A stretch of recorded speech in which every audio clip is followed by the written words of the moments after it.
دوسرے ٹیسٹ میں بھی پاکستانی اسپنرز کا کمال، ویسٹ انڈیز کی بیٹنگ کو آؤٹ کلاس کر دیا۔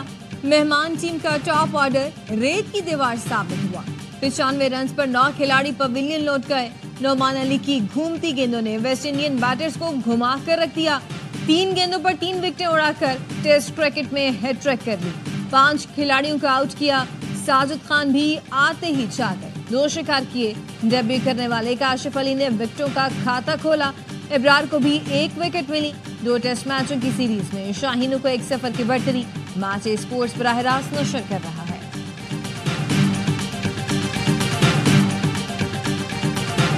ملتان ٹیسٹ میں نعمان علی نے تاریخ بنا دی۔ ٹیسٹ کرکٹ میں ہیٹ ٹرک کرنے والے پہلے پاکستانی اسپنر بن گئے۔ نعمان نے جسٹن گریو، ٹیون املاک اور کیون سینکلر کو آؤٹ کیا۔ اس سے پہلے پاکستان کے 4 فاسٹ بالرز نے 5 بار ہیٹ ٹرک کی۔ نسیم شاہ، عبدالرزاق، محمد سمیع اور وسیم اکرم یہ اعزاز اپنے نام کر چکے ہیں۔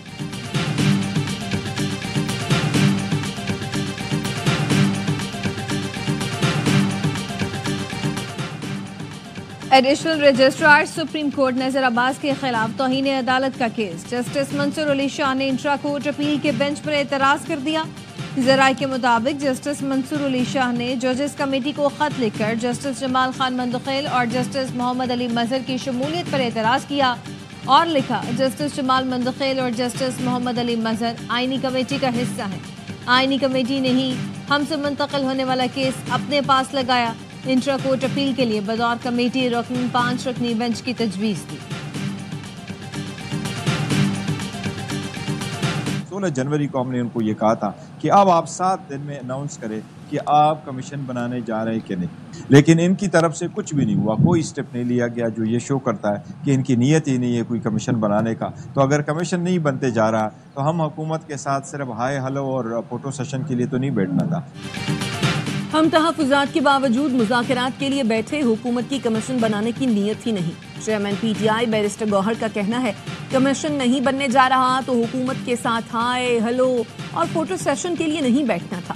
حکومت کے پاس وقت ہے، چاہے تو دوبارہ اعلان کر دے۔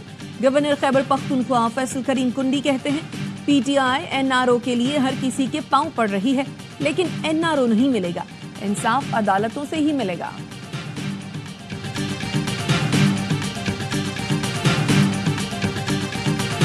کمیشن کا بنانا جو ہے جو اتنا کوئی سادہ لفظی بات تو نہیں، یا تو وہ یہ کہیں کہ جی آپ جوڈیشل کمیشن بنا دیں، ہمیں نہ کسی ٹی او آر کے اوپر اعتراض ہے، آپ اپنی مرضی کا بندہ جو ہے وہ کمیشن کا چیئرمین مقرر کریں، ہمیں کسی کے اوپر کوئی اعتراض، صرف جوڈیشل کمیشن بنا دیں، صبح بنا دیں۔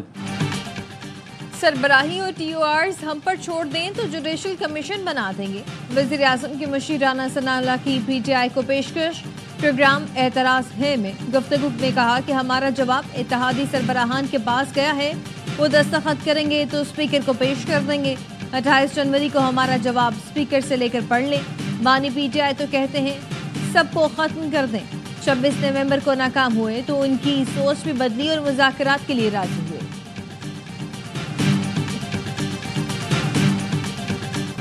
توشہ خانہ کیس 2 میں بانی اور اہلیہ کی بریت کی درخواستوں کا تحریری حکم جاری کر دیا گیا۔ اسلام آباد ہائی کورٹ نے ایف آئی اے کو پری ایڈمیشن نوٹس جاری کر دیا۔ ٹرائل روکنے کے حکم امتناع کی درخواست پر بھی ایف آئی اے کو نوٹس۔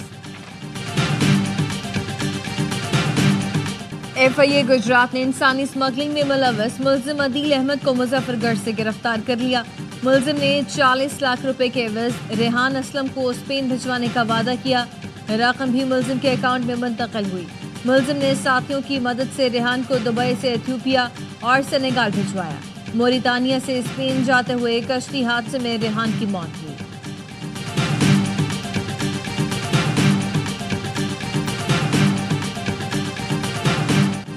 وعدے پورے کرنے تک حکومت کی حمایت نہ کی جائے، سی سی اجلاس میں پی پی ارکان کا سخت موقف۔ ذرائع کا کہنا ہے بلاول بھٹو کی زیر صدارت اجلاس میں ارکان نے کہا نون لیگ حکومت اور وزیر اعظم پی پی کے ووٹوں پر کھڑے ہیں۔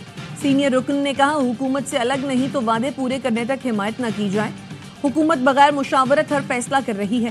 پیپلز پارٹی نے وقت دیا لیکن حکومت سنجیدگی نہیں دکھا رہی۔ اجلاس میں پی کا ایکٹ ترمیمی بل پر تفصیلی غور کیا۔ ارکان نے کہا پی کا ایکٹ میں ترامیم پر پارٹی کو واضح موقف اختیار کرنا چاہیے۔ سینٹرل ایگزیکٹو کمیٹی کی قرارداد میں حکومت کی زرعی پالیسیوں پر تنقید اور تشویش کا اظہار بھی کیا گیا۔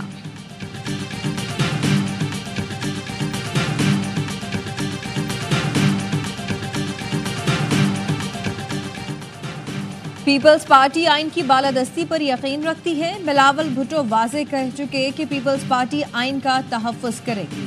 سندھ کے سینئر وزیر شرجیل انعام میمن کہتے ہیں کہ آئین کی پاسداری ملک کے ہر ادارے کی ذمہ داری ہے۔ صدر آصف علی زرداری نے اپنے پہلے دور حکومت میں بھی پارلیمنٹ کو مضبوط اور مستحکم کیا۔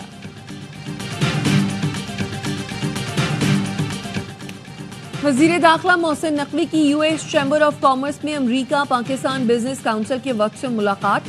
محسن نقوی نے امریکی سرمایہ کاروں کو کانکنی اور آئی ٹی سیکٹر میں سرمایہ کاری کی دعوت دی۔ کہا پاکستان معاشی استحکام کی جانب گامزن ہے۔ U S Pakistan business council سرمایہ کاری کے مواقع سے فائدہ اٹھا سکتی ہے۔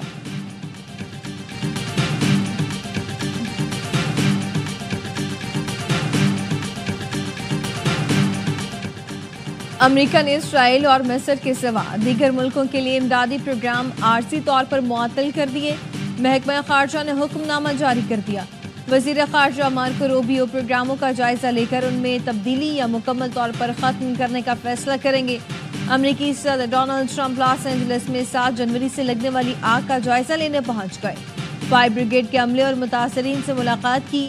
کہا آگ سے بہت نقصان ہوا۔ وفاقی حکومت متاثرین کے ساتھ کھڑی ہے۔ کیلیفورنیا میں مزید 5 مقامات پر آگ بھڑک اٹھی۔ سان ڈیگو میں میکسیکو بارڈرز کے قریب بھی آگ لگ گئی۔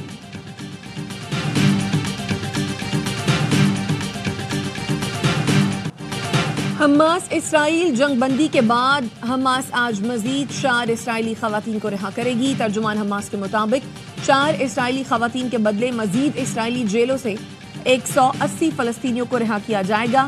اسرائیل کی جانب سے فلسطینی قیدیوں کی فہرست جلد جاری ہونے کا امکان ہے۔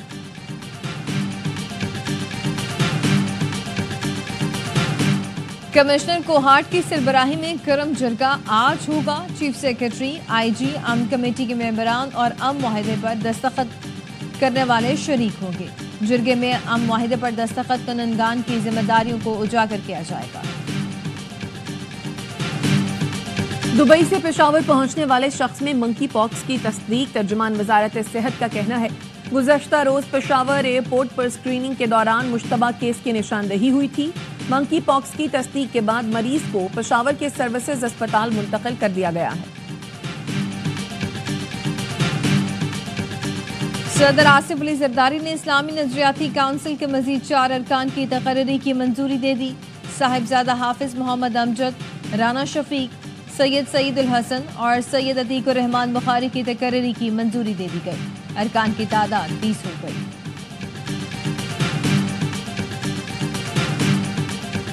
قلعہ عبداللہ میں لیویز نے دہشت گرد سرگرمیوں میں ملوث 7 افغان باشندوں کو گرفتار کر لیا۔ ڈی سی قلعہ عبداللہ کا کہنا ہے گرفتار دہشت گردوں سے اسلحہ اور مسروقہ سامان برآمد ہوا۔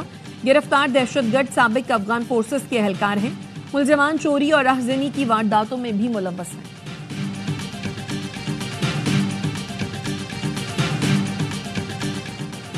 پتوکی میں 10 سال کی بچی سے زیادتی میں ملوث مجرم یونس کو سزائے موت اور 5 لاکھ جرمانے کی سزا۔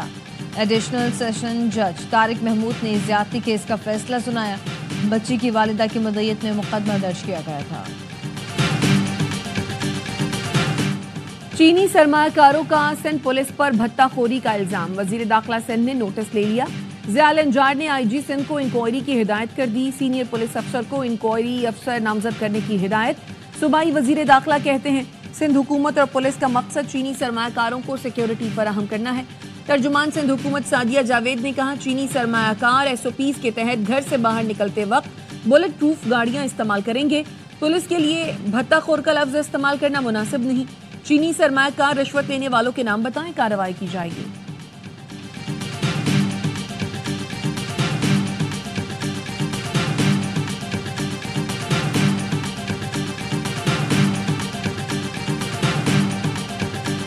جیل کے ٹھیکوں کروڑوں روپے کے کرپشن اور سٹور روم میں جمع پنکھیوں اور تانبا فروخت کر کے رقم ہڑپ کرنے کا اسکینڈل۔ اینٹی کرپشن نے اسسٹنٹ جیل سپرنٹینڈنٹ شنیل شاہ کے خلاف انکوائری شروع کر دی۔ سابق جیل سپرنٹینڈنٹ ملک کامران شیخ نے شنیل شاہ کے خلاف چیئرمین اینٹی کرپشن کو خط لکھا تھا۔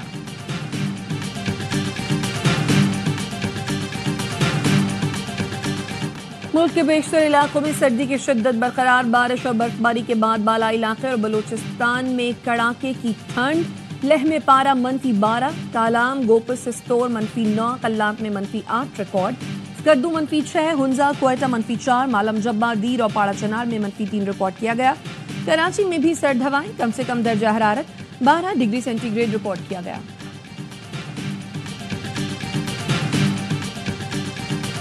برطانیہ میں طوفان، مختلف شہروں میں ہزاروں پروازیں منسوخ، ٹرین سروس معطل۔ اسکاٹ لینڈ اور شمالی آئرلینڈ طوفان سے سب سے زیادہ متاثر، مختلف حادثات میں 2 افراد ہلاک، سرکاری دفاتر اور اسکول بند، 70,000 سے زائد افراد بجلی سے محروم۔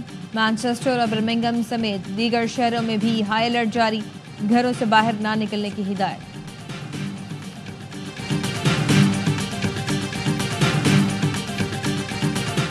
بینکاک میں بدترین فضائی آلودگی نے معمولات زندگی کو معطل کر دیا۔ بینکاک میں 300 سے زیادہ اسکول بند کر دیے گئے۔ بینکاک میٹروپولیٹن انتظامیہ نے کہا کہ شہر میں ہوا کے خراب معیار کی وجہ سے اسکول بند کیے، آن لائن کلاسز کا انعقاد کیا جائے گا۔ ایئر کوالٹی انڈیکس کے مطابق بینکاک اس وقت دنیا کا 4تھا آلودہ ترین شہر ہے۔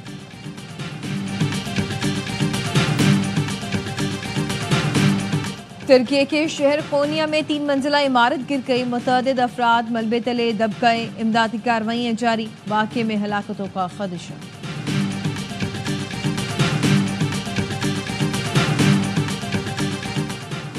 سعودی وزیر خارجہ شہزادہ فیصل بن فرحان کا شام کا دورہ، شام کی نئی قیادت کے سربراہ احمد الشرا سے ملاقات کی۔ فریقین نے شام میں سیاسی، انسانی اور اقتصادی حالات میں بہتری کی کوششوں کا جائزہ لیا۔ شام پر عائد پابندیوں کو ہٹانے کے معاملے پر غور کیا گیا۔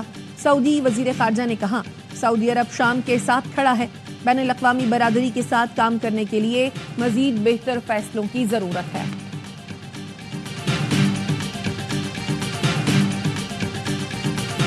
فاکس نیوز کے سابق اینکر امریکہ کے وزیر دفاع بن گئے، سینٹ نے پیٹ ہیگسیت کی بطور وزیر دفاع توثیق کر دی۔ صدر ٹرمپ نے پیٹ ہیگسیت کو سینٹ سے منظوری ملنے کے بعد مبارکباد دی۔ پیٹ ہیگسیت سابق امریکی فوجی بھی رہ چکے، عراق، افغانستان اور گوانتانامو میں انفینٹری افسر کے طور پر خدمات سر انجام دی۔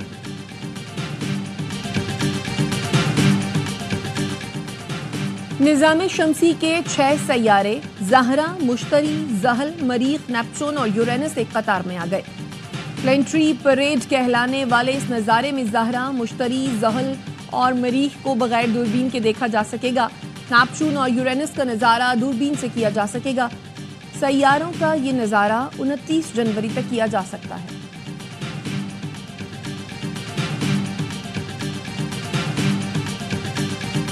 ایشین تائیکوانڈو اوپن چیمپئن شپ کی میزبانی پاکستان کو مل گئی۔ ایونٹ 14 سے 20 فروری تک لیاقت جمنیزیم اسلام آباد میں ہوگا۔ چیمپئن شپ میں شرکت کے لیے 12 ملکوں نے انٹری کرا دی۔ اے اسپورٹس لا رہا ہے باکسنگ کی بڑی فائٹ آپ کی اسکرینوں پر۔ IBO world super light weight championship میں برطانوی نژاد پاکستانی باکسر کی فائٹ ہوگی۔ آدم عظیم کا مقابلہ روس کے سرگئی لیپینٹ سے لندن میں ہوگا۔ فائٹ 1 فروری کو رات 11:59 پر اے اسپورٹ اور ARY ایپ پر براہ راست نشر کی جائے گی۔ اور رواں سال کی پہلی ہب ریلی آٹو کراس کا میلہ DHA سٹی میں سج گیا۔ ریس کے لیے 2 کلومیٹر کا ٹریک تیار، fastest time of the day جیتنے والا ڈرائیور قیمتی گاڑی کا حقدار بنے گا۔ 50 سے زائد مرد و خواتین ریسرز مختلف کیٹیگریز میں حصہ لے رہے ہیں۔